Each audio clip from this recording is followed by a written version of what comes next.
To the November 21st, 2024 Poverty and Homelessness Board. And this is an all-member meeting today. So I want to first say thank you to all the members who normally wouldn't come because it's the executive meeting this month who came to this meeting.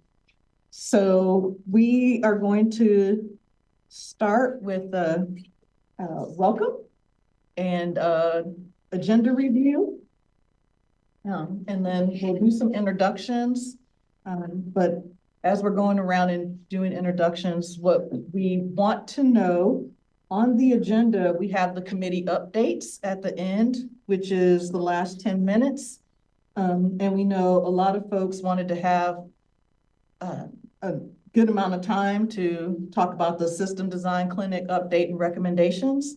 So as we're doing board member intros, if you all could let us know if you would want us to add the 10 minutes for the committee updates to the discussion. And we'll send out the committee updates either via chat or add them to the December meeting. All right. So Mayor Venice, I will start with you. We'll go around the table and then we'll go to online. So you want to introduce yourself and any updates? Lucy Dennis, Mayor of Eugene. Matthias Smith, Youth Representative. Sean Murphy, Laurel Hills Center, a PHB Chair. James Lane County Staff. Sheila Wegner, non-voting member, Human Services. Porter, Equitable Social Solutions. Amanda Borda, Lane County staff. And now we're going to go online. I'm just going to go down my list. Heather. Heather Quesanza, Community Supported Shelters voting member. Jack. Jack Boyson, non-voting member. I'm with Siemens Nepal. Kate. Hi, Kate Wooden. I'm a voting member from Restore Connections Peer Center. Thank you. Mayor Van Gordon. He had put in the chat, he had to step away for a moment. He may still be gone. So we all know who Mayor Van Gordon is because he's the mayor. And then Terry. Hi, everybody. Terry Shea, use they, she pronouns. Thank you. And did anybody else from the board hop on before we started introductions?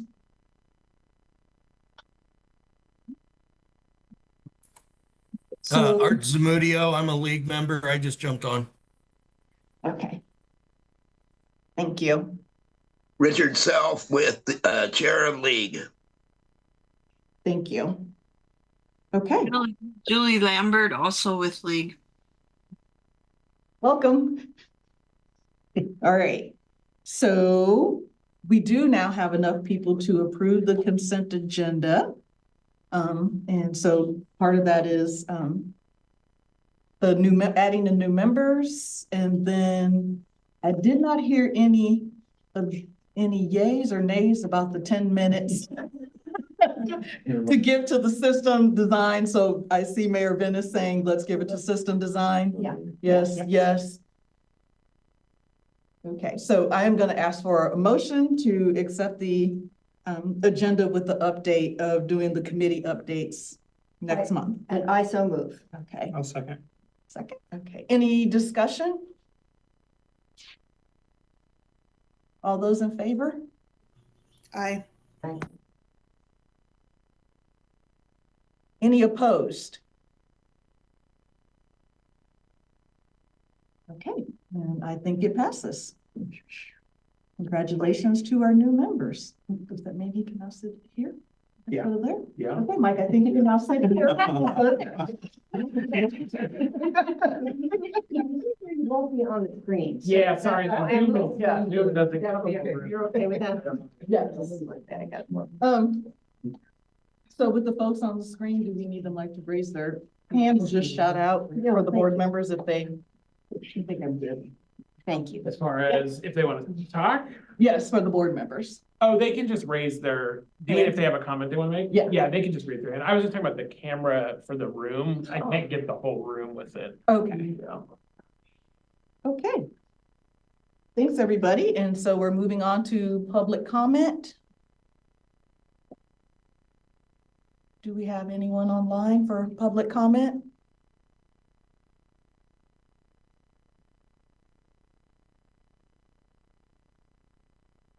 Oh, no. Yeah. Oh. Hi, Chris. Go ahead. Hello, dear PHB members and members of the community. My name is Chris McAllister, and I represent Springfield as a resident. I am currently on medical leave as a provider, so my truth is only here as a citizen and resident of Springfield and Lane County. We as a people very much value what you do as a county entity, and as a charter county and a charter city. I feel like my community has more need than what is represented in our current programming. When we dealt with the ice storm, we had to deal with things around the county apparatus. And I personally, as a provider, reached out to the state through COAD to get help in Cottage Grove when there was not help provided from the county lens. And I am asking, as someone, as we go into the winter policies and into the winter extremes, that we look at how do we access federal and state options to serve our entire community. When we have people without oxygen, when we have people without the ability to charge their phones to get help from their counselors, from their prescribers, and to make and receive the calls that need to go to their next ends from the medical vulnerability lens, that is where we suffer.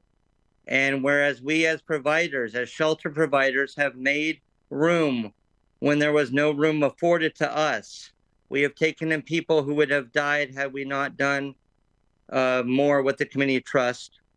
I ask and implore you as the advisors to our county mechanism, as the voice to the state, to make room for all peoples in our community. The fact that we have churches who still push out gay, lesbian, trans, and other underidentified, underserved communities, I ask that you see their truth and make sure that they have a roof when it's raining, when it's freezing, and when the smoke is too much. I value my service with this body, and I trust the staff members and the appointed members of this community to serve the needs that are not identified and to recognize where we are not doing enough. Thank you, James, for your leadership. Thank you, Madam Chair, for your leadership. And thank you for all the electeds who are about to phase out for their diligence over the past few years. You are loved, you are appreciated, and I'm thankful for you as we approach this holiday. Thank you for your time, and thank you for your service. Thank you, Chris. And Chris, I would, just for me, I would like to go maybe check in with you offline around some of the medical devices and things that you were talking about for the folks with medical conditions, to see especially how we can get them connected with using some of the resources that are already available, and see how we can support maybe for them to get access to the health-related service need funds if they're Medicaid members, so that they have the generators and other devices that they would need to use the medical equipment and the things that you were asking about. So I'd like to check with you offline to see how. Of course, Madam Chair. I am on medical leave, so I'm not operating anywhere under Carry Forward's lens right now. However, I will take a call from you anytime. Okay. And if it's not you, then you just tell me who it is. I'm sorry to be imposing on your medical leave. You are not. I'm just making sure that people in the room hear that I have boundaries. All right. We're glad to see you. Thank you, ma'am. 3 more minutes. I don't know if you want to take the other two. Yes, we have a Art couple. was first. Art. Yeah, Art Zamudio here. I'm also the supervisor for the new deflection program with the navigators. And so I just wanted to do this on public comment to say thank you, as our navigators have been able to access a lot of services for our individuals through the coordinated entry system with diversion and shelters. And so thank you for the work that you guys are doing. Thank you, Art. Is that Richard? It is, yeah. Yes, go ahead, Richard. Thank you. In light of the recent decision from the Supreme Court on Grants Pass, I think it's important for this body to know and to possibly act upon this, as Grants Pass was given that ruling and did, in fact, make it impossible to even step on public property if you're homeless, let alone sit by or sleep on any public spaces. They did do that, but along with that, they did designate 4 spaces where the unhoused could go.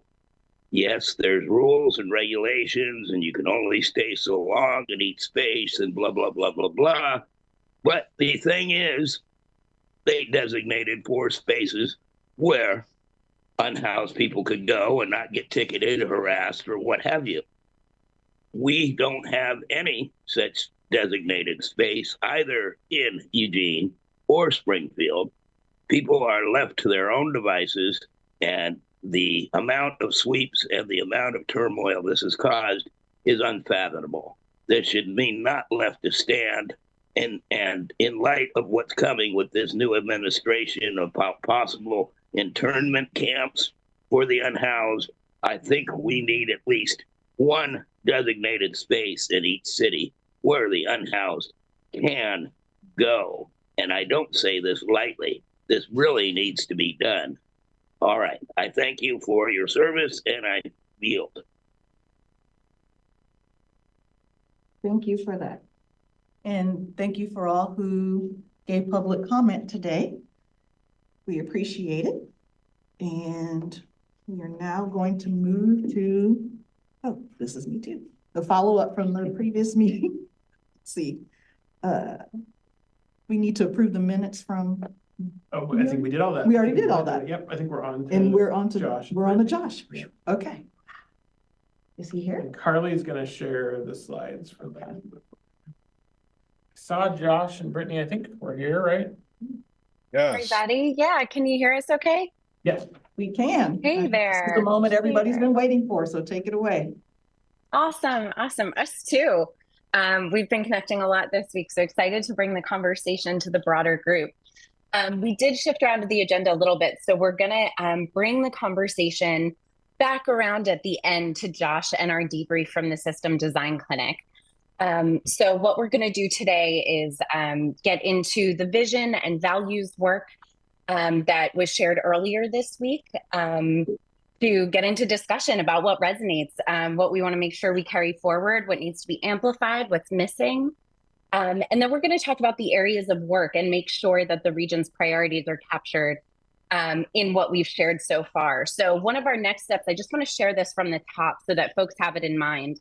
Moving forward from here, we're going to pull together a drafting work group, as well as some topic-specific work groups or one-time conversations to finalize the strategic plan, get a full draft to the full board for review. That'll be over probably the next month or so.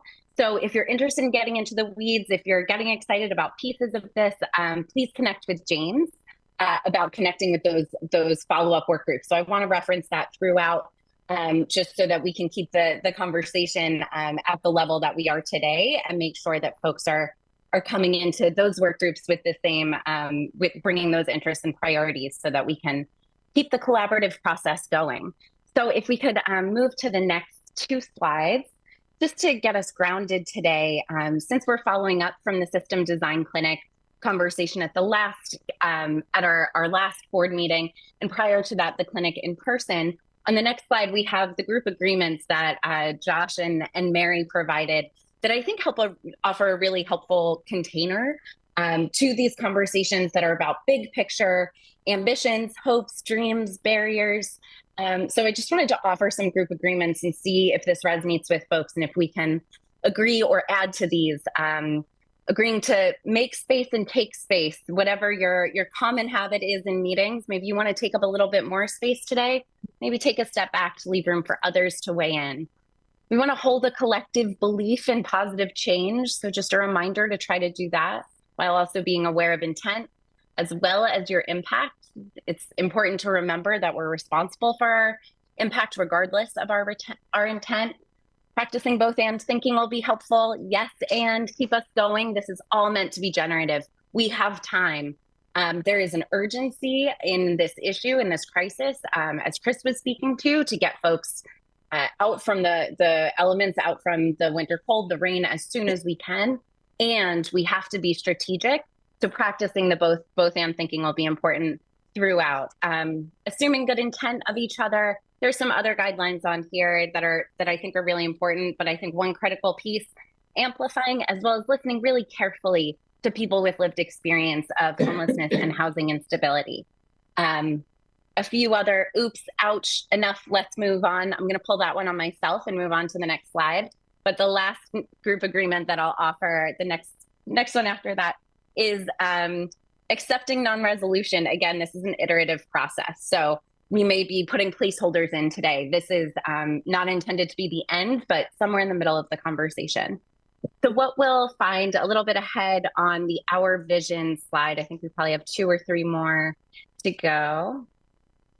So this is what we've heard so far, that folks in the community, particularly frontline service providers, people currently experiencing homelessness, this is their vision of the community that we're working and building and contributing toward together in the next 30 years. The intent here is to give us a guiding star so that we know what we're ultimately collectively working toward. We know this isn't day to day. We may not see all of these payoffs, but this keeps us aligned and remembering that we do have a shared understanding of where we're going. So I want to give folks a minute to sit with this, as well as the next slide in just a minute, so that we can unpack this. Does this resonate with you? We'll move on through the values and then open it up through discussion. But I really want to know and make sure that folks feel like their hopes and the board members and your organization's visions fit in here. Thank you.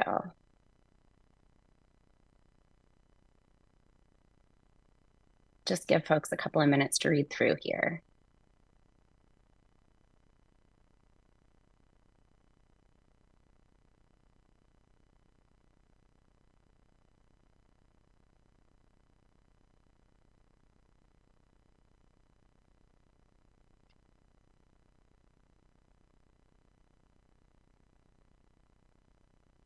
Yeah, Richard.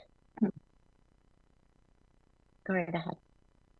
Well, this all sounds good. I see one of the goals here is to create space for people to be able to sleep inside with dignity and care. I don't know how that's going to happen. One of the things we're looking at in League, which I'll mention again on our update, is that we're looking at the vacant places that just remain vacant to this day.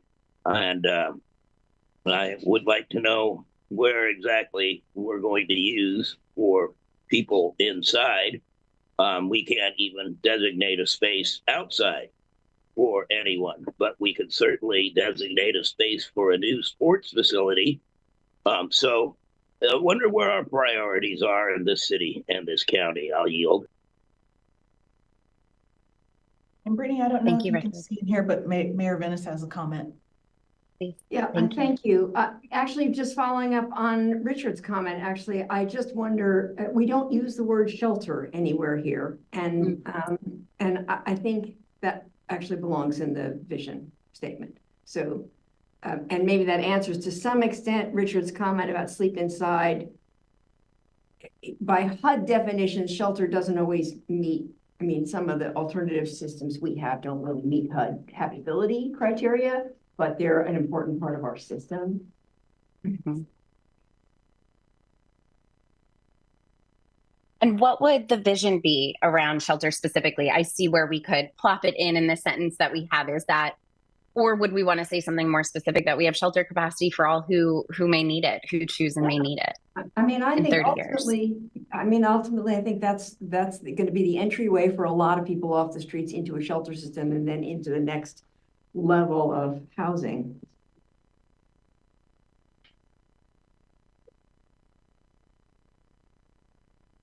Thank you. Chris, please. I appreciate this work, Brittany and team. And as someone who worked under the COVID protocols and under Sarai Johnson, who is sorely missed, as well as Danielle Batista, I'm seeing a missing component about what to do with the immediate. 30 years is great and dandy, but my people are dying on the 3-month process. So most of the people that I'm having to serve are the people who are on hospice, who have palliative care needs.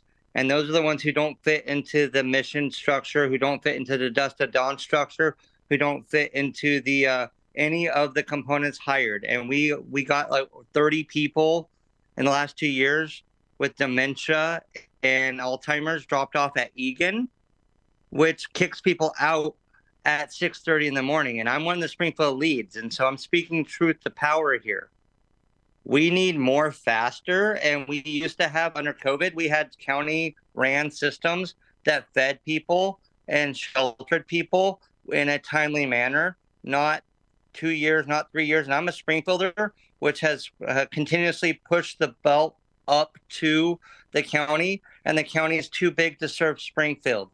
And so how does this help Springfielders? How does this help Cottage Grovers? How does this help the actual picture in the now? Because it's not the people 10 years from now that we need help with. It's the people who need help right now who don't fit into the housing models for at market rate housing and the permanent supportive housing that kicks people out for one or two problematic needs. I don't see this in our vision. And I'm willing to follow up if there's questions, but my people are dying. I've lost 40 in 5 years, 18 of which could have been prevented had we had adequate shelter and feeding needs. But we were told to wait for the county to save us. Governor Kotek said that what we were offering was great, but they said that the communities were not speaking that truth. I yield. Mayor Venice? Yeah, not to respond to all of what Chris just said, but part of it, I wonder if in the vision, there could be a statement about immediate, intermediate, and long-term over the next 30 years that we commit to, that everything is just not a 30-year goal. Maybe we need to address that timeline, that some of our work is urgent and we'll do that urgent work. We won't all only look to a 30-year goal. And I think the other piece that Chris pointed out, because we do point out mental health and housing in the vision, but I think the one piece is that there's nothing in there about the folks that have medical conditions that fall outside of mental health. And that's another population that I think Chris was mentioning too, that we're really struggling with how to support when they're unhoused.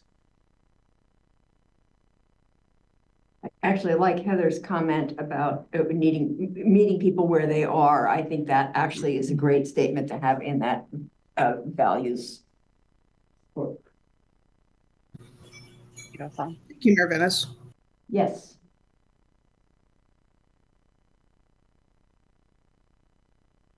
Catherine.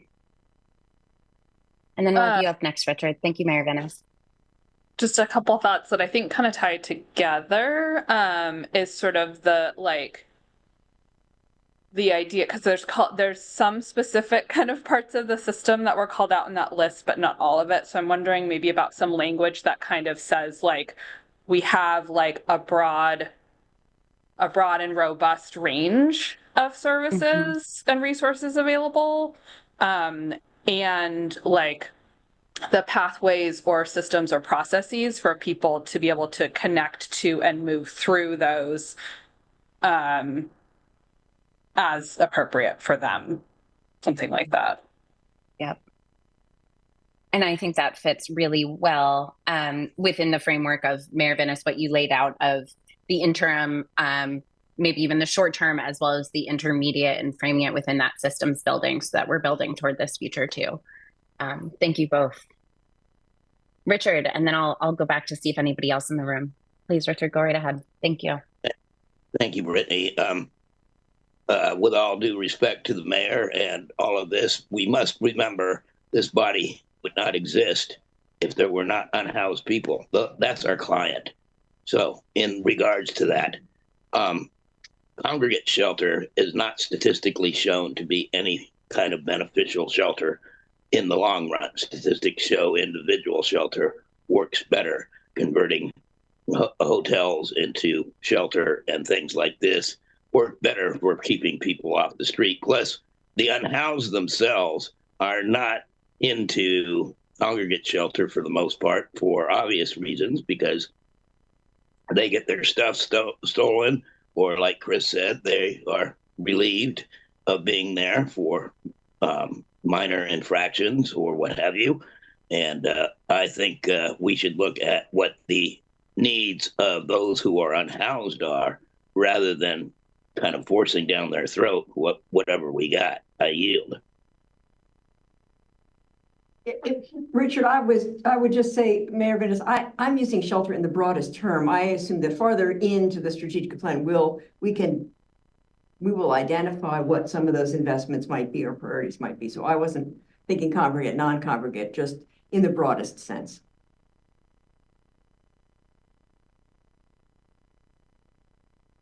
Thank you both. And Richard, I think similar and related to something you're naming is that we're not particularly specific here, as I read through, about the housing future we want. We're talking about what we'll do, but we're not talking about the one that we're building for. And so I think, Richard, something that you're naming here is that we need interim private dignifying housing solutions as well as long-term housing solutions, and striking a balance between those interventions as well as shelter for those who need it. But both Richard and Chris, I appreciate your attention to the immediate. That is absolutely an underlying priority here. This is, I agree, and appreciate Mayor Venus finding us space to, oh, thank you, Heather. I'll make sure that you can jump in. Mayor Venus, I appreciate that short-term and intermediate building that in here. This is to help us remind us what we're doing, why we're doing it on a day-to-day. As we get later into this conversation today, we have work areas that are intended to be a conversation starter. Does this cover everything we need to do? So some of the concerns that you've raised so far, I think we should return to those conversations as we're getting into the areas of work too, to make sure we're checking these boxes. And by that, I mean making space for the urgent work in the short term and the structure and priorities we have ahead, while also making sure our framing and our language encompasses that. So moving, I'm gonna see if anyone else in the room has feedback, but we're gonna move on to further input. We're gonna move on to the values, similar discussion, but Heather, I know you wanted to put your hand up, so come on in and jump in. Happy to have you. Thank you. Can you go back really quick to the 30 years? Yep. Thank you.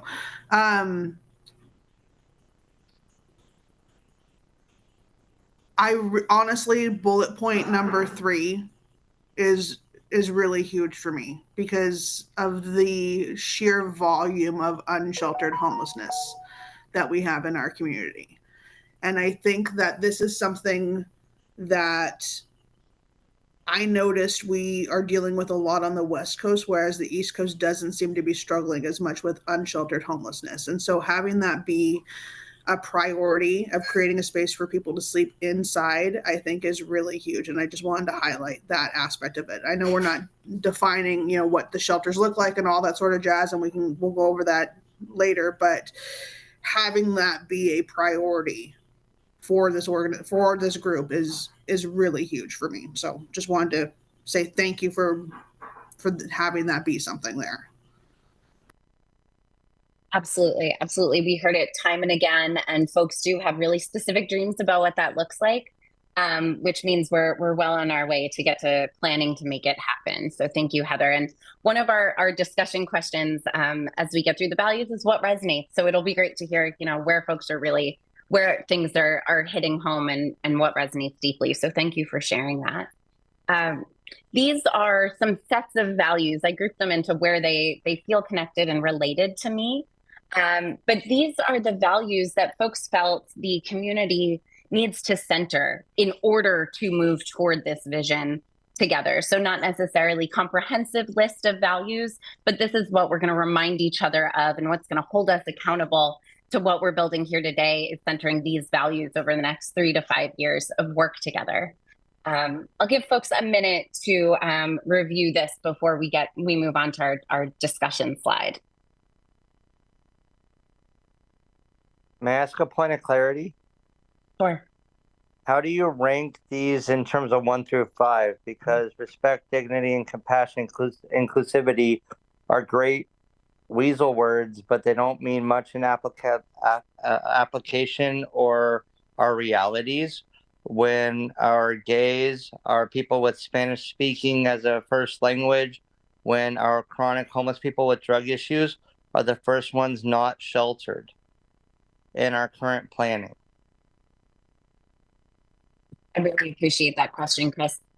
First, for a point of clarification, these are not intended to be ranking. It didn't even occur to me that they could look that way. This was just the order I have them in. And Heather, to answer your question, I don't think we have value statements at this time, which might be helpful.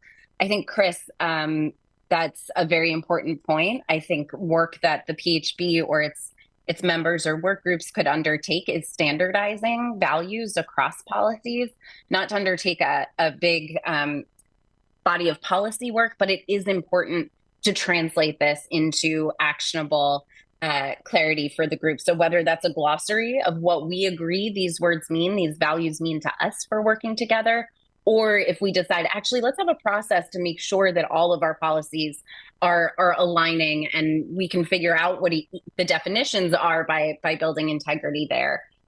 So I appreciate the call to define and get clear about how these fit in. Commissioner Van Gordon. Councilman, sorry. It's Mayor, but I'm so sorry. well, you're fine. The when I look down this list, I feel like we're missing partnerships here. Especially in a place where at its core, this is a advising body, right? We need all the capacity sits with other agencies and other organizations in the community. And that was the one that jumped out to me that we were missing. Yeah. Thank you so much. It's ironic. I put a lot of this together with the frame and a constant theme that folks want to move from coordination into collaboration. How do we reset our tables to be oriented toward working together in deep partnership rather than just letting each other know or coordinating timing, et cetera? So collaboration, I think, and collaborative partnerships maybe absolutely belongs here. And I heard it elsewhere as well. So thank you for calling that in. On the next slide, awesome. I want to open it up to discussion. So between the vision and we got into a little bit of discussion about the vision, but with the values, with the vision as well, what resonates, what doesn't resonate? Thinking about this as a guide for us in the years to come. Yeah, I'm not sure if others think this was captured, and maybe they do, but is there anything to put around prioritizing the voice of individuals who are currently experiencing or have experienced being unhoused or having housing and instability, and I wrote it down, in all aspects of entry, design, and access? Can you repeat that last phrase you used? I just said in all aspects of entry, design, and access. Mm-hmm. Fabulous. I would, there's absolutely space for that. I would love to hear in the group's words or in discussion, what prioritize the voice means to us. What do we want to do differently? What does that look like in action? I don't mean to be semantic, but I think nationally, what we've learned by saying we're centering these voices, we're prioritizing these voices, we're kind of trying, but not holding ourselves accountable to it. So I'm curious what specifically folks think needs to look different. Please, thank you. Great. I'll add what I was thinking when I read that is sitting on a number of boards. It's very similar to all the boards that I attend.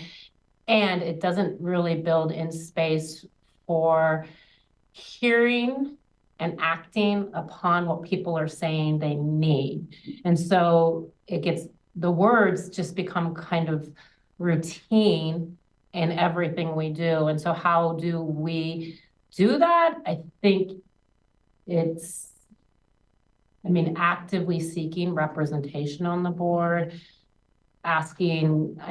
we previously in the past had, co-chairs where somebody was part of league, I think. So I don't know, but that was just for me, as I lately noticed that I feel like a lot of visions and missions all seem similar. Maybe it would be held at a location where people are currently accessing services. And the other piece, sorry, I keep talking, is often people that have things have the capacity to organize and bring their voice to the table. And I don't know how you resource people that don't have things to activate and bring their voice to the table in the same way. I think the other piece that goes along with that is the transparency And I think sometimes what happens with lived experience voices is that if there's things that we can't do or we can't do right away, we don't say anything. And so it feels like what they have said to us has not been prioritized instead of being transparent to have the discussion of this is where we are now, this is what we can do. We hear your voice, this is what we can do, and here are the things that we're going to prioritize, but it's going to take us some time to get there. And I think that for me, that's the piece of not only that they're hearing, but we're able to respond to say, this is where we're at right now with being able to implement the things that you're asking from us and the community. I agree. I think it's definitely, are we taking what they're saying in regards to, are we giving their feedback as a check in a box? Are we actually taking that feedback into what actually works? What helped that individual get from point A to point B to where, we're not making sure we're not just checking a box by having those members, like you said, on there, actually taking points of what they're saying, how they got to where they are. We have a client that we housed a few months ago that still comes back to our NAV center, and we really picked this individual's brain about like what helped, what can we do more, what can we do better? So I think like what they're speaking to is, are we taking what they're saying and really taking it and running with it and valuing it versus using it as a box to check, saying, yes, we have people with lived experience. Yes, we're hearing, but are we actually proactively taking what you said, here's what we're putting in place because you gave that feedback. Not singling you out, but as an example. I understood. Not me. It speaks to Brittany's opening comments about yes and, because there is a tendency, request, I mean, we had in the beginning of this meeting around, we need to designate a place where people can go. There are all kinds of reasons why we don't have that, right? But that's such an important yes and. Yes, I hear you, and where does this fit in the conversation, right? How do we find that? How do we find that, right? How do we find that? Yeah. How do we get there?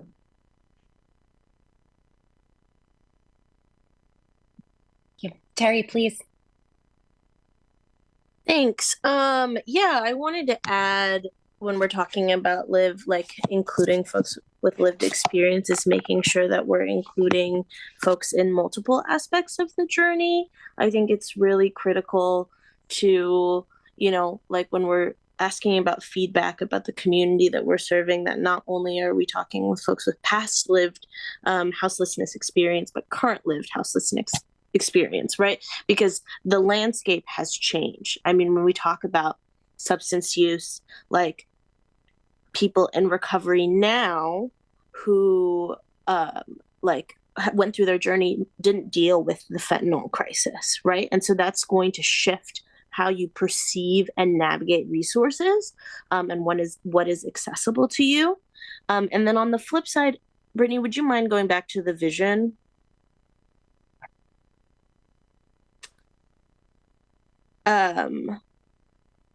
Sorry, this one. Yep, that's the one that I want.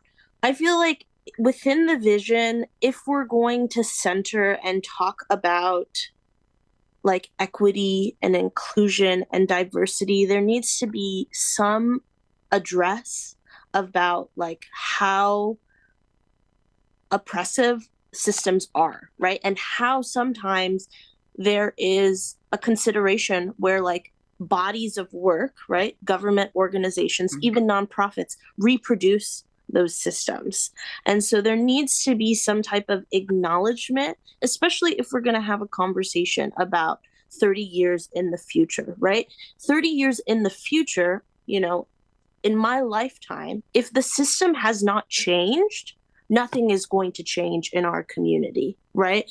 If we're still working with the same resources, with the same barriers, with the same white supremacist values that are peppered in our systems, nothing is going to change. And so I like that we have like a bullet point that talks about eliminating barriers to housing policies and practices perpetuating racial inequity. But what's the origin of that racial inequity? It's the oppressive white supremacist system at hand, right? And like we have to have a conversation, however uncomfortable it may make folks, of that, like we have to acknowledge that's the problem if we're going to have any type of solution. And I don't know if the vision necessarily is a place to talk about it, but I feel like there's a little bit of a disconnect between that vision and the values. And I just wanted to address that. Thank you. Thank you so much, Terry. I was taking a lot of notes. I don't want to repeat and synthesize. You offered a lot there. And I think, again, in this frame of what is the journey that we're on, both in the near term and the short term and the longer term, there is space that we need to take up for addressing those systems, creating space for repair and healing on our way to thriving communities. So thank you. I grabbed a lot of notes from what you offered. Particularly if our systems haven't changed, nothing has changed, right? So that's really core here. I appreciate the systems change orientation. Richard, please jump on in. Thank you. I've said this before, and I'll say it again. Unless the political will changes and that climate changes, we will not get anything done whatsoever in the next 30 years or in the next 3 days. We're not going to get anything done unless we change from a self-centered, self-interest community to a community interest community. We need to have community interest all across the board. And if we're not going to do these things, then we're not, and we're just talking to hear ourselves talk, then we're not going to get anywhere. I would like to ask the electeds here that are on this board, the mayors or anyone else that would like to chip in. What are we doing? Are we actually looking into these vacant buildings? Has anyone taken a look at what can be done with these? Many of them are owned from out of state, out of the country. They're part of a big giant corporate portfolio that is a tax write-off. Some of these buildings, who's looking into all this? I mean, actually doing these things as opposed to just hearing ourselves talk is two different things, and we need to change the political will, or nothing's going to change in 30 years. It hasn't changed in the 7 I have been part of these groups so far. And I know there's a lot of advocates that have been around doing this for a lot longer. One of them's not with us today, Martha Bryson, who's done this for 40 plus years, and nothing has changed. We're doing the same thing we've done since the time of the hobos. Does anyone want to take a look and see how statistically we're getting nowhere fast? I yield. Thank you. And Richard, I am going to write that down about the vacant buildings. To explore that at a different meeting, because we're at the 10 minutes till mark, and I want to make sure that we're able to get continue the dialogue, and we still have Josh, but I want to acknowledge Maggie and well, overarching all this, and I know it might be a little political, but is the vast and increasing income inequality and our taxation system and all that. And I think we need to factor ways of redistributing the wealth so that we have the money to make all the improvements we want to make.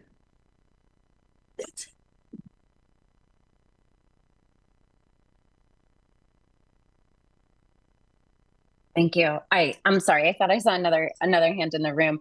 That is absolutely something that we heard named time and again with frontline staff, with other folks. The disparity between wage increases and rent increases is a huge burden. Cost of living, housing in particular, has driven inflation over these last few years. We don't talk about that a lot, but the income inequality is absolutely a piece of this that other folks have named as a priority, at least in an advocacy lens for the PHB as well. Mayor Van Gordon. Yeah, so I think I'm listening to the conversation and just kind of thinking about it. I guess I had two initial reactions. One of them was, it is really easy doing this work to try to boil the ocean. and recognize that, we may, I can choose a million metaphors about sort of fighting, gravity, but this is an advisory board to the county commission. And it may require that we sort of narrow on what we can influence and what we can move and what we can understand. And I don't mean that to dismiss any of this conversation, because I think it's really helpful, but we don't have a policy or we're not politically empowered to solve income inequality, right? We can, I think, leave policy, like sort of advisory positions on here that I do think that when you look at across the spectrum of the county, we have to figure out how our wages go up, right? So I think there's an interesting balance between the two to make sure that we're sort of crafting, advice and policy and advocacy in a way that sort of gets to some of those issues without maybe, I don't know if politicizing is the right word, but like without trying to sort of just turn everything on its head, if you will. And pardon me if I don't get it exactly right. The other thing that I think is really important is sort of sustainability here. One thing that that I've noticed in this type is I've observed this type of work, and there's a lot of people who work really hard in this area, is it's easy to build and add capacity. It's very hard to build something sustainably, right? Around something that more broadly that you can get widespread community support around it, right? A solution that I can't get my entire community behind isn't a sustainable solution. So we have to figure out how to find those balances, which require a lot of conversation. And I really appreciate some of the inputs folks have had. Thank you. One thing I would push back on is that as the Continuum of Care Board, as well as the Community Action Agency Board, under the COC mandate, this is actually the body that holds space for the entire community collaborative effort to prevent and end homelessness. So while inside its local dynamics, it's merely an advisory board, the expectation in receiving federal funds is that this body, which is actually more politically empowered than most places don't have elected officials managing their Continuum of Care Board. So this one's more connected with more tools at the table than most, but the intent is really that this is the hub, and it's a hub and spokes model where we have other spaces. So the hope would be that we have space to advocate, like you said, with other parts of the county that are looking for wage equity and parity. The same would be relevant around affordable housing. We can't do it all here, but this table does need to take its community's full capacity into account. We have a lot of frontline service providers that are eager to contribute to a more collaborative approach across providers. I think across this table, decision makers feel a lot of stress to carry things forward and move them forward. But I think the message from the community is that there's more folks to help not boil the ocean, but take on what's ours under a pretty big mandate. But we're moving into filling that mandate. I know it's a shift in thinking to have more of the hub and spokes orientation. Please, Chris, go right ahead. Our local municipalities tried to get on the right side of Grants versus Johnson and set policies that harmed the sickest of our sick while not actually providing options for them. While we still consider cops as the way to fix our city policy while waiting for the county to save us, the same people are hospitalized, sent to prison, sent to jail, and then back on the streets with no accountability. So my biggest concern is that we keep talking about a stabilization center that's moved 2 and 3 and 4 and 5 years down the road, while the same people we have known for the last decade are harmed. My biggest concern is that we continue to criminalize for the sake of the few housed people and the businesses who are harmed by the people, but we don't have a safe place for people to be, which was the whole entire premise between Martin versus Boise. And our cities keep pushing it up to the state, to the state, to the state, to the state, to the county, to the county, to the county. And then when we advise as lived experience, when we advise as people with lived experience as homeless people, we are denied in our truth, whether it's current or recent or in the past. The reality of our communities are not what are tasked. And so we can't keep punishing the homeless. and set draconian measures such as a $720 fine that is on a sliding scale depending on whether or not the judge is in a good mood to help fix what we need to do. And so I believe in this work and I believe in the efforts. But the people who are the most chronic, the most needing of help are not the ones served. In the utilitarian method, they are the part that is not the most acceptable for the greatest good. And that's why our people are dying in our neighborhoods. I yield. Thank you, Chris. As we move this work into priorities and the timeline for priorities, I'm hearing time and again the need for prioritizing folks who are currently living outside and with high medical needs or otherwise who need respite or palliative care. I know I'm missing some things in the chat. Richard asked, how long are we going to walk the same old tired paths that get nowhere? I think the intention here is that we are pivoting. We're pivoting onto paths with a different set of values and intention, at least. I know the community has named a number of times that there hasn't been a strategic plan, and I don't believe that they're everything. But I hear the community saying we have not had a shared vision, a guide that keeps us bound together in this work over the last couple of years. We've been sent haphazard by state priorities. And so my hope is that the level of crisis that you're naming today is taken action upon from this process. And so I'm going to move us toward our areas of work to make sure that this is the framework that holds this strategic plan moving forward. Again, the question being here, what's missing, what resonates about this structure? So on the next slides, this is, do all of our priorities fit in here for the next 3 to 5 years? From here, we're going to talk with Josh and debrief the recommendations and see what resonates there. But before we get into specifics again, are these the containers that hold the bodies of work that you all understand us needing to move forward in the next 3 to 5 years? And Carly, those questions are on the next slide, but I have a feeling folks are going to want to have this slide up for a little bit to digest it as we get into discussion. And we just have about 5 minutes before I'm gonna pass it over and loop in Josh here to get into our debrief. If the county holds it. Thanks, Chris. Yeah, I think there are questions here about how we support this kind of process. In the materials I sent out, I went a step too far and called them work groups. Kate pulled me back and James pulled me back and said, let's make sure these are our areas of priorities and then think about the functional structure and how that works. So the role of the county, the role that we would ask PHB members as well as other member organizations to take on, that's kind of to be determined through this process. Right now, we're just making sure, are these the buckets? Is there anything that we would want to undertake in the next 3 to 5 years that we don't think would fit in here? Do we have to rethink it at all?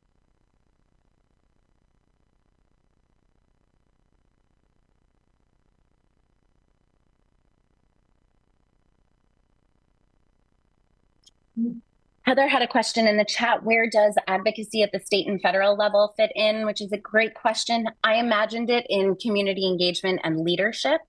And that's the answer for now, but we could certainly, it would be something that I think each of these areas might have input to, but the ultimate advocacy portfolio might sit with that work area.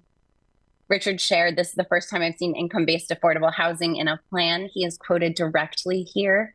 That is to emphasize that we have not kept our eye on the ball of seniors, other folks with no income, and the housing affordability at their level, as well as low-income folks. So the affordable housing advocacy bucket is named based on Richard's wisdom there.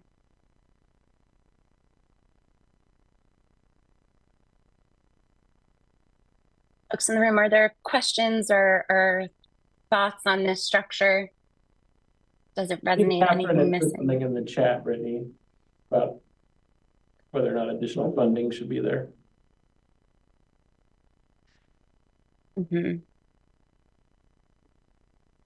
Additional funding at any of just expanding the system's resources?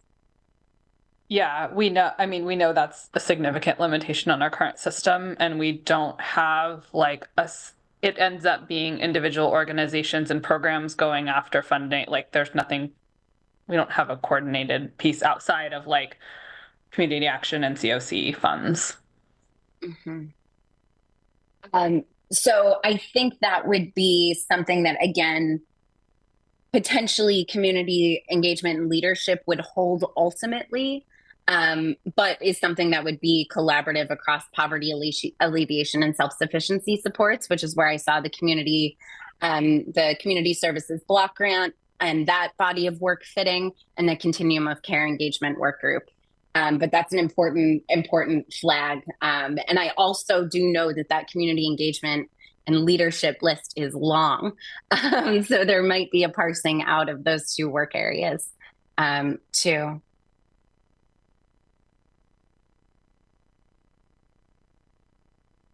Richard.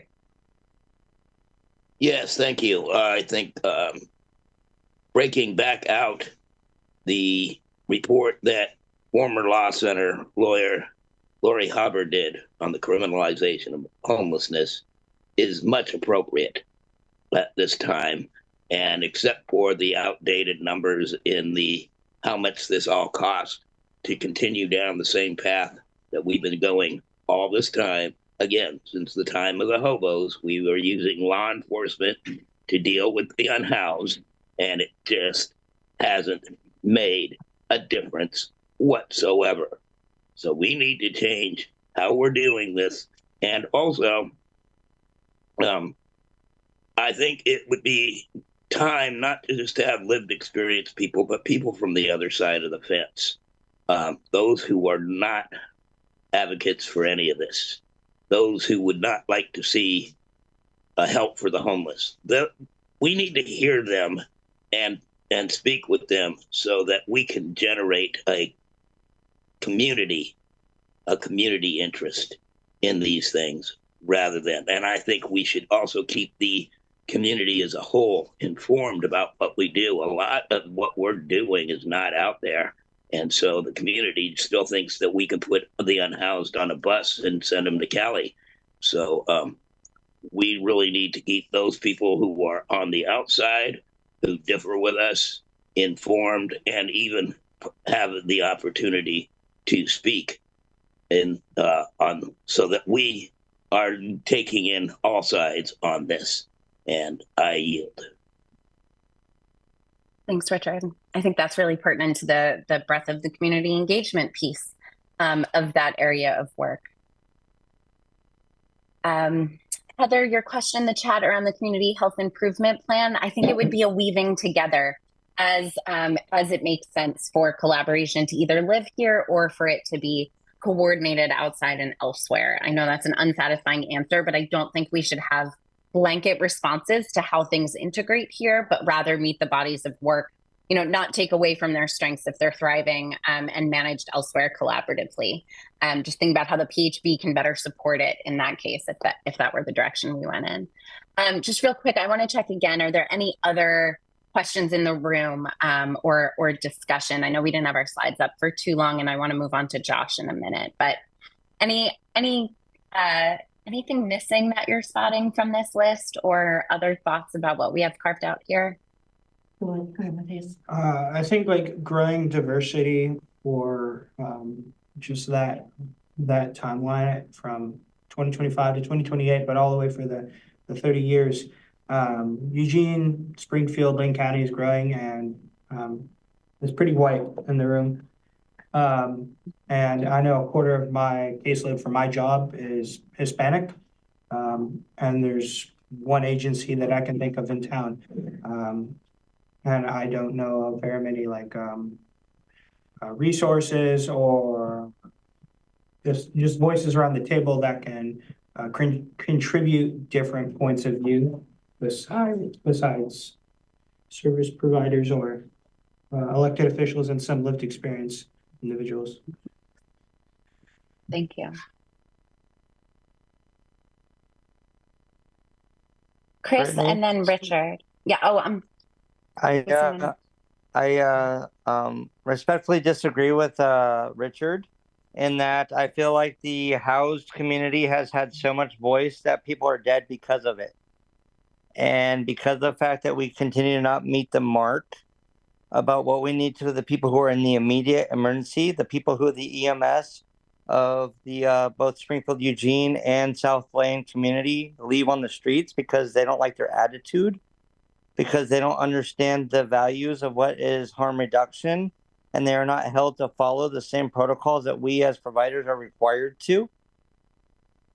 I feel like we have heard so much truth that our shelters are dead, that our communities are left hanging, and rely on outreach and push towards the CCOs and the county infrastructure and 211 more so than what is actually needed.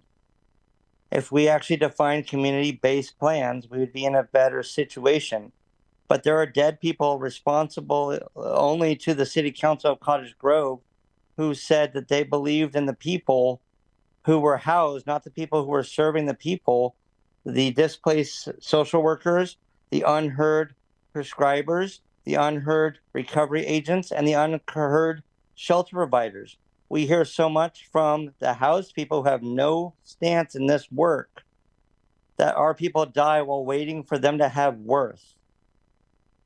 So yes, we need to be an engaging community, but that's what city council and county commissioners are for, not what this board is for. I yield. Brittany, Is there can I something in the room?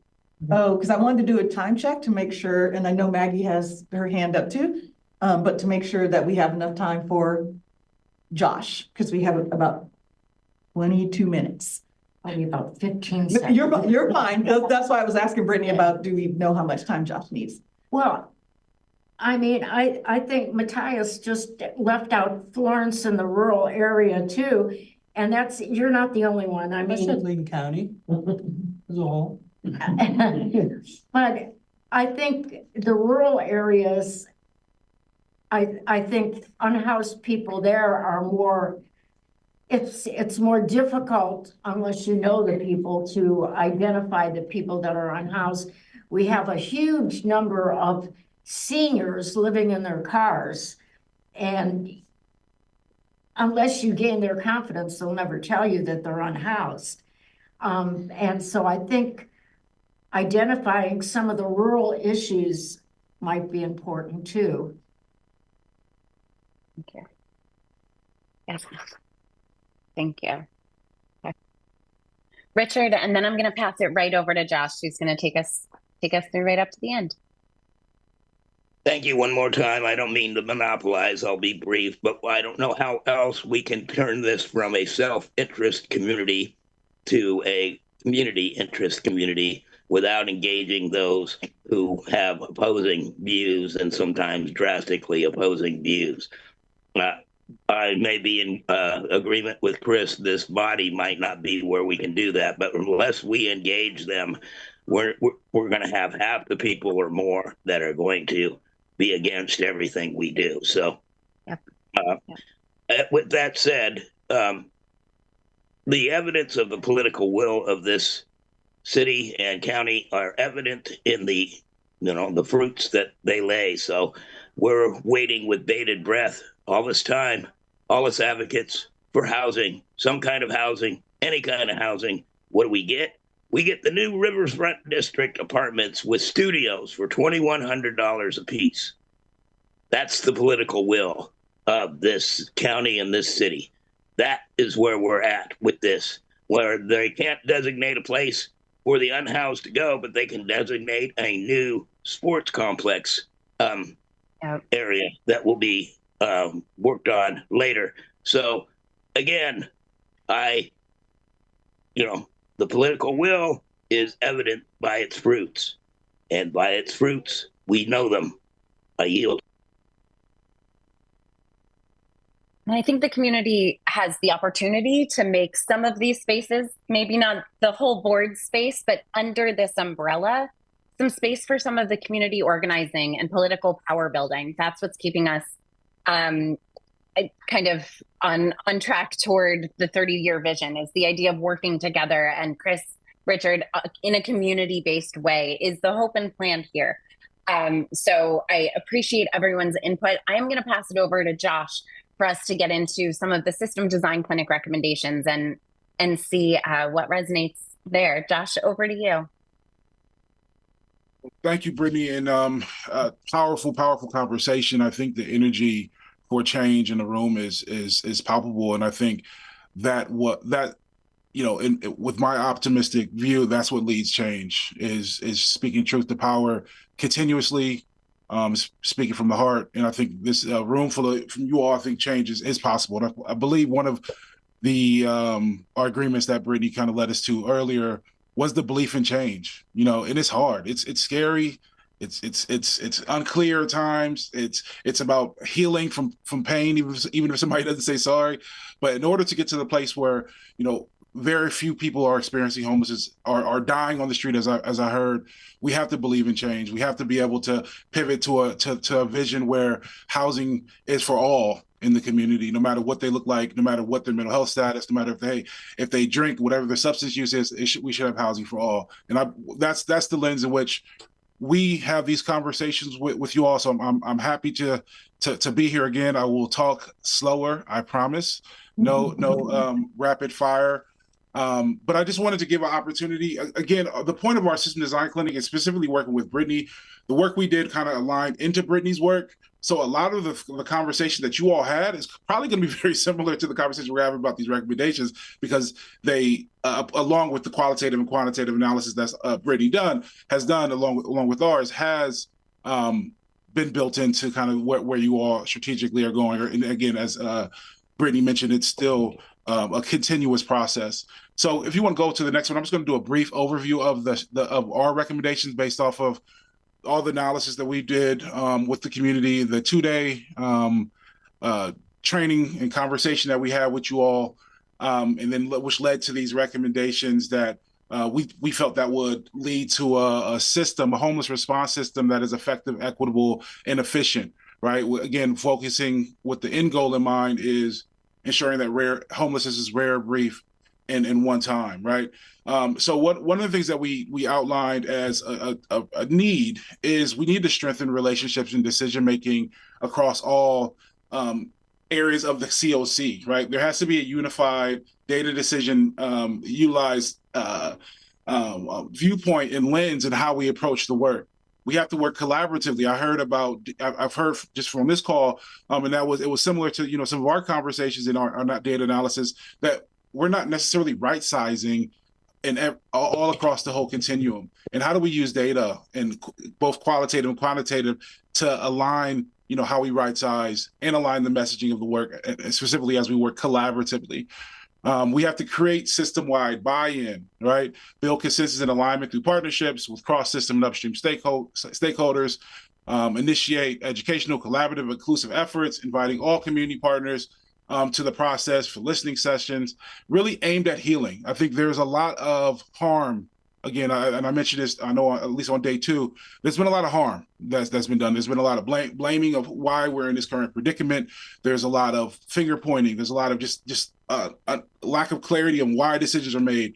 And I think there has to be a reckoning, a healing, a moment for us to really go forward, right? Because if not, it's going to be very hard to sit in the same meeting and have a collaborative approach if there's a deeply rooted pain that has been caused by maybe somebody sitting across. So we have to have that open conversation. We have to lean into discomfort. We have to educate, involve the community, and this is including housed and unhoused, all folks, specifically lifting up the voices of folks with lived experience. We have to promote community education on what the homeless system is, what is the goal, what are the limitations, what are we doing, celebrating our wins. One of the things that we did before giving these recommendations is highlighting the wins of that you all have seen, that you all have been able to accomplish. A lot of times when we do this hard work, this crisis work, where folks, as mentioned, are dying, those are very real situations. And how do we use that energy, right, to morph into the work that we want to do, but also be able to say like there is things that we're doing that are working, and how do we continue to strengthen those areas to better meet the needs of the most vulnerable folks in our community. We have to be able to use inclusive language, right? We like and use it's language that everybody can speak. That's a part of the education. We have to continue uplifting capacity of all folks around the homeless system, ensuring that we're using evidence-based practices. Where you know we have to ensure that we're using the same lens of practice across the system. Not saying that everybody is going to get the exact same thing, of course not. But if we're saying we're doing shelter, if we're saying we're doing outreach, there has to be some level of continuation of care to the basic needs of all folks, right? It shouldn't look different by every provider, right?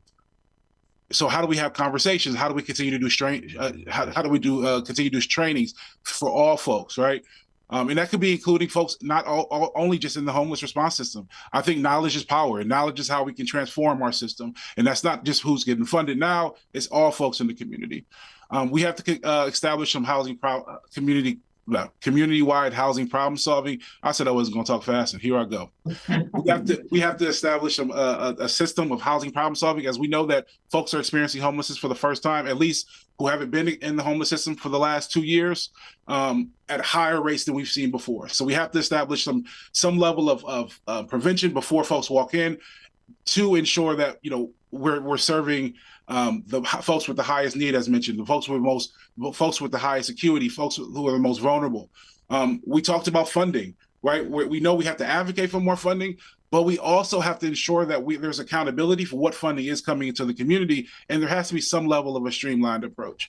There can be some organizations are funding this way for this purpose.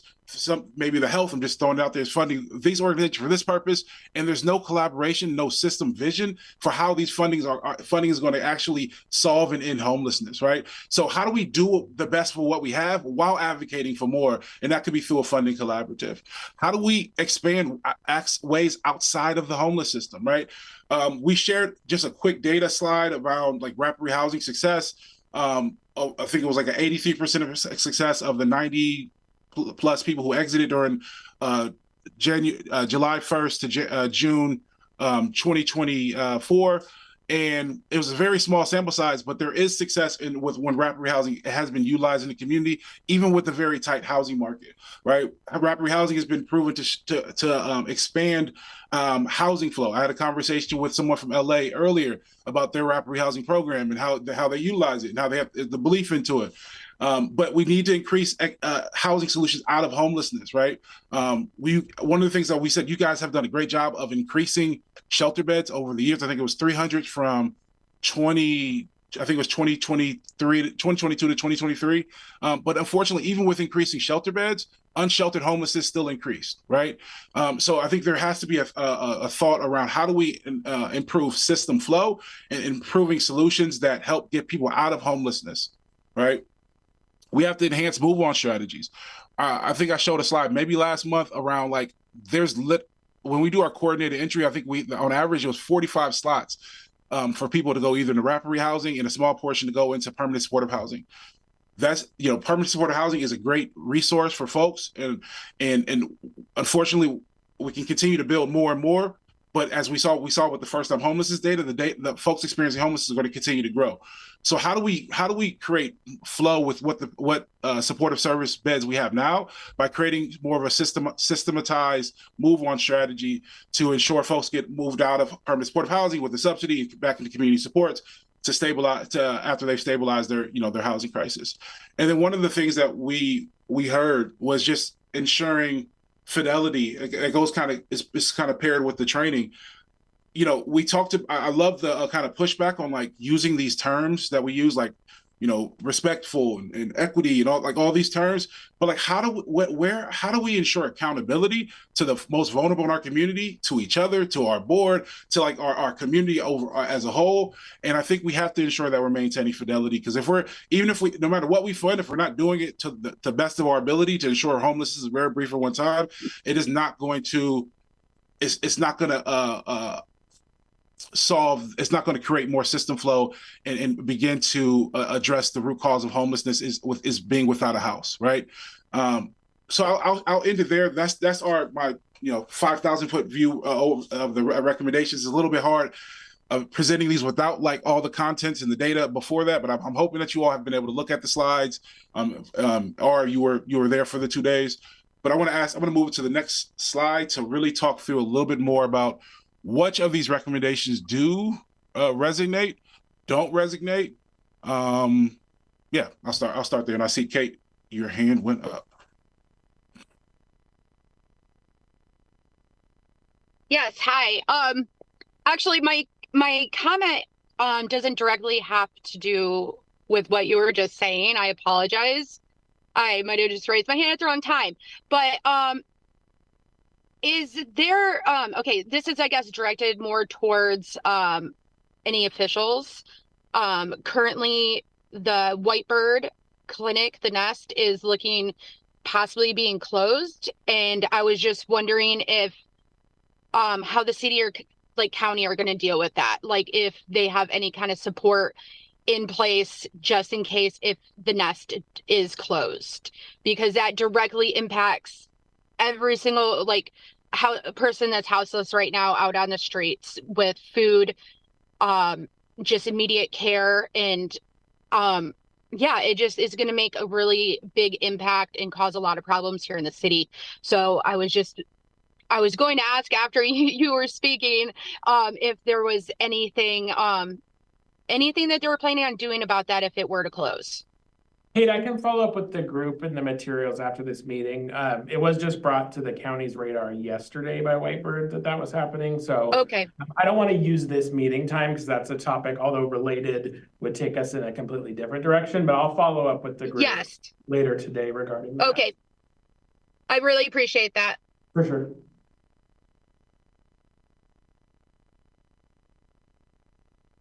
Chris, I see your hands up. Just a direct response, a lot of our issues, and I really feel your truth, and I appreciate your statement, and your speed ain't too much for me, but I also am a fast speaker, so I see you. That said, we have in this community an issue with scope of work. My city always pushes up to the county pushes up to the state says, why didn't the county ask on behalf of your city? The county says, well, the city did not actually ask for your need. And so we as providers have to work in a vacuum 90% of the time. And we have to deal with state and federal regulations, which our cities and our county do not enforce when it comes to the timeline. And so we're required to meet all of their needs for financial rehabilitation, but we also don't have the ability to meet the needs of the people on the ground. And so when we have our people dying, when we have our people struggling, when we're waiting on the HRSN to roll out, but then they said we can't do any flex funding for the next 3 months because we're working on this, we as providers who are on the trenches, who don't have electeds come see us, who do not work with us in the work, but make the 10,000, 80,000 foot view that has nothing to do with our personal truth. That is what's letting people die without recognition. I got 4 dead people who were homeless on my mantle because nobody in our community could see them before they died. So I hear you and I see you, but there needs to be more accountability for our actual electeds and the people that they hire through the infrastructure. And so if you want the providers to meet this goal, to meet these needs, then their truths actually have to have relevance, not what the attorneys say, because the attorneys protected the cities. The attorneys are protected the county. The attorneys do not protect the people who are contracted to those entities. And so when we deal with Martin versus Boise or Jackson versus Grants Pass, or Johnson versus Grants Pass, we are hurt because they don't represent us, they represent them. And our people are the only ones represented through the nonprofits who speak the truth to power. So thank you for your work. I believe in this plan. I just feel like when it's only done with the county or with the city electeds or staffing, you are missing 90% of the people who actually bring the solutions to the ground. Chris, just to clarify on that piece, this was very much developed with engagement from providers, lived experience. There was a whole process involved. So I do want to just clarify this, what's being presented today wasn't created in any way by elected officials or the county. Yes and no, sir. I would be happy to have that offline with you. But again, most of us who are having our feet on the ground and dealing with the problems that are not resolved due to vacancies in county and city positions to actually handle the needs that we have asked for help with, that's not presented in this plan. I yield.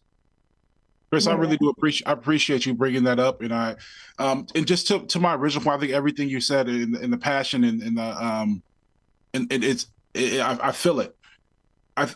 What's powerful with that is that these recommendations, again, feed into the Brittany's strategic plan. So everything you're saying is still can be worked in. And just to James's point, yes, this was built in based off of qualitative talking with providers, leaders, folks with lived experience, and just looking at data to make this decision. But yeah, there's probably definitely some nuance to what your experience that need to be worked out. But one of the things that I believe that we can get there by doing is ensuring that there is more transparency, there's accountability, and we have a governance structure that's clear as far as how decisions are made and whose voices are in the room. And that's not an indictment. It's just more or less one of the things that we recognized early on is how are decisions made? How do we all know where decisions are made specifically around the COC and the homeless response system? And do we all feel like our voices are heard in those decisions? So these recommendations should get at that concern that you raised. If again these are put into practice. So I see I am at 4:25. I also see some other hands. I don't know do I have time for one or two more questions? Yeah, no, Mayor Venice wanted to make a comment. And yes, you do. Yeah, thank you so much. I will confess to feeling a little bit lost in this conversation because we have at the one level, the system design clinic, very, very high level recommendations. And then a lot of our discussion is being very, very specific about very specific problems. And it's not entirely clear to me. I mean, I could back up a couple of steps, but as we develop a strategic plan, are we thinking that these, all right, let me take one more step back. The county went through a process of defining the roles of the PHB vis-a-vis the HSC.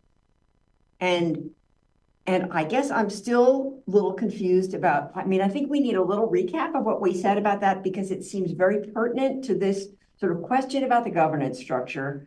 And I want to see where that governance structure, sort of how we see that fitting into the strategic plan, because the strategic plan now has the sort of vision and values. It has a bunch of possible work areas, and then it has these very broad sort of governance recommendations. And so it's not exactly clear how we get from where we are today to where we need to be in terms of a strategic plan. In my mind, would have some priority areas, some goals, some metrics we're going to use to measure them, some timelines. And I'm having a hard time seeing in this very abbreviated conversation, we're not going to be there by December. So I guess I need a little help connecting the dots. You want to go, Brittany? Oh, so there's a lot more to what's happened. There's a lot more meat to this table, but I think these recommendations are going to feed into some of the more concrete things that Brittany speaks to that are going to be covered under kind of some of the broader priorities, the values, some of the I was about to say working groups. I stopped myself. Some of the areas of work. I'm sorry if it feels a little bit disjointed, but the goal is to the recommendations. Maybe let's frame it a little bit different. Is the recommendations? Do you feel like there's anything that we need to make sure is captured in the strategic plan? So I'm hearing you say like the governance, the clarifying and understanding governance and decision making, it needs to make sure it fits into the strategic plan.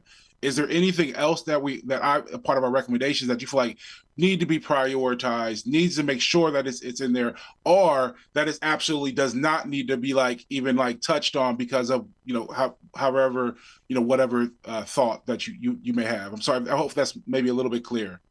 It is, and I just want to say one other thing, which is that both Kate Budd and I have been sitting on a state work group, sustainable shelter work group, and so I do think there's a piece here in terms of aligning with where the governor is going and what's likely to happen. The governor is seeing this continuum, and I think we shouldn't lose track of that, because the governor's priority is that in this case, it would probably be Lane County. There would be a regional authority. All the funding would come through that regional authority.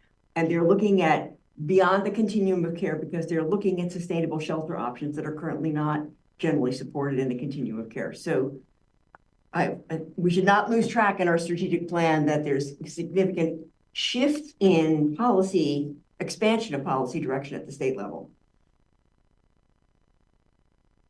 Go ahead, Mike. I'd like to offer, I think it was Catherine Ryan that brought up advocacy. I think there's actually a lot of advocacy, and I really hear the passion from folks about how frustrating it is. But one of the pieces that we're missing in this conversation is outside of this group's purview is the lack of housing, which is driving up rents, which is driving up home costs. And we need to be advocating for, all levels of government to be, opening up possibilities to build more homes, apartment complexes, et cetera. The other piece that really resonates to me, of course, because of what I do, is prevention. And that's the thing that I think that we're really losing focus on at the state level. And there's where advocacy goes into discussing that, if you're able to stabilize somebody from, let's say their car breaks down and they've got one expense and they may be thrown out because they're going to miss their rent, that can really be a cheaper and much more successful way of preventing somebody becoming unhoused. And I think that that's something we need to keep in the back of our minds and also be able to advocate to the other levels above us. So we have our next steps up here just on the strategic plan.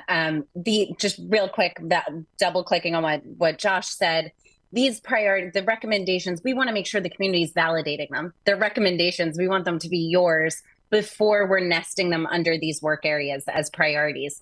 So the next body of work is sketching out our priorities and timelines under the work planning. And as far as our next steps, please connect with James if you'd like to support that process outside of the PHB meeting context. We'll be moving that work forward. I just want to extend an extra big thank you to Josh for coming on today to help facilitate around the system design clinic recommendations. And I'll pass it back to you, Sean. Oh, I just want to say, because I know we're overtime. But I want to thank both Brittany and Josh and everyone who participated in the discussion. I thank you all for the recommendations and the outline for the strategic plan. And I know through some points of the conversation, we really started getting into the weeds of the action steps of how we get there and having those discussions about what is PHB, how we can get in the community, what is the part of the governance. And I think as we move forward with this process with Brittany and the board, and we start making actual action steps of how we're going to implement the strategic plan, we will have more dialogue about, what is within our purview, what is it that we need to ask for others, and how do we bring in the community, and also how do we work with other citizens and other groups out there who are also working on these issues, and how can they be woven into the strategic plan and making sure that we're bringing all of that together. Because the one thing that I'm hearing is that it's going to take a village, and I know funding has come up, and we've talked about that, and that's been one of the struggles. And I think the piece with developing the collaborative funding and how we can bring in other entities who maybe aren't funded through the government, but are actually working on this, and how they can support nonprofits and other folks that are actually doing the work is going to be really important. So with that, I have a couple of things that I need to ask really quick from the board members. We have tentatively a next meeting for December 19th. And I know for those who are celebrating throughout the holiday season, that might be a conflict. So we wanted to ask beforehand if we have individuals who no, we should not have a meeting, or should we move forward? I think we have so much to do. We should have. Works for me. I think. Okay. Do we have any, I'm not hearing any objections. Okay. All right. So we will keep that on the books. And I am going to, I know there's some hands up and we'll try to get to you guys. I'm going to adjourn the meeting right now because we're actually over. And can you, I don't know if you can reach out to James or myself or to Brittany. I think she had on there their contact on how to continue and make sure you get your feedback heard. And with that, we are adjourned. Thank you, everyone. Thank you.